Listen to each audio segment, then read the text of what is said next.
Hi, I'm Matt Pinto for the Catholic Crypto Conference preview, where we're speaking to some really fabulous guests about some intriguing topics, and this next one's not going to disappoint. So I'd like to introduce Michael Matheson Miller. Thank you very much, Matt. I'm delighted to be here. Michael, your topic at the Catholic Crypto Conference is social and technological decentralization. Let's just focus on those words in a minute.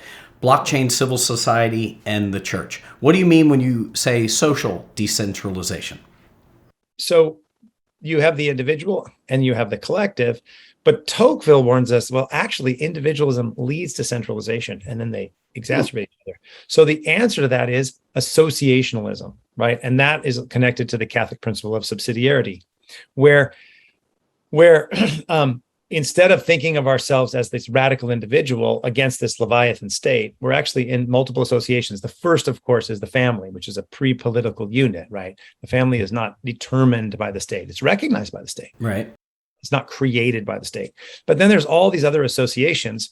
And so what I mean by social decentralization is that if you think about, well, and one other thing, it's very much deeply part of the Catholic tradition. So Thomas Aquinas in 1256 wrote this little thing called contra impugnates, against like impugnment. And he was defending the Dominicans and the Franciscans against the bishops who said, you can't teach in the universities, you can't do this. And he said, no, we are human beings with a social nature, and we have a natural right of association. Okay? And that natural right of association is part of our social nature. And we're able to join for things that are good for the common good in which we're competent. So you and I could start a business, we could do a conference, we probably couldn't start a hospital because we don't have competency there. Okay. We couldn't start a den of thieves because that would be immoral and bad for the common good. But we have this right of association. Well, right now we have increasing centralization and more individualism, and then the breakdown of the family.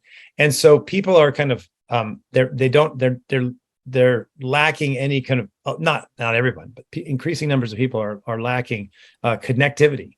And so one of the things we need to is to decentralize and increase a plurality of associations. So you have multiple associations that, and among some of those associations are going to be businesses or colleges or universities, healthcare, but there's also many ways, for example, we could think about healthcare in creating associations. Think about the Knights of Columbus is a sodality or a private association that enabled Catholics who were discriminated against to be able to get disability and life insurance and form sodalities where they're in relationship with one another that are functional, autonomous, and solving a problem.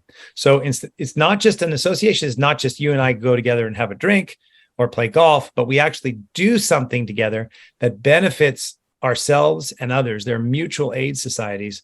And I think that in the face of increasing centralization and individualism, that we need a social decentralization and a multiplicity of private, functional, and autonomous associations that both enable people to flourish and work together to solve problems, but also give them, in fact, political power to resist the state, and then give them networks during times of difficulty. Technological decentralization. You're going to take on this as well, and it seemingly posit that blockchain and some of these new technologies might be able to actually solve or help in that regard. But tell me briefly what you mean by technological decentralization and what the issue is there. So if the state wants to increase individualism, and they're in relationship or cahoots or cronyist relationships with large tech companies, this limits the power, the social power of subsidiarity. And that's my argument. So can blockchain play a role in this? It appears, and of course, blockchain can also be used for negative things. Sure. But it appears that decentralized ledger technology, which you could call digital subsidiarity, right? Digital subsidiarity, that decentralized ledger technology could be one of the ways where you decentralize the internet, and then that helps facilitate social decentralization, which helps facilitate better communities and kind of some of the social breakdown that we have. So, Michael, thank you for your time. I look forward to having you join us. For those of you who are intrigued with what you're hearing, you can visit CatholicCryptoConference.com.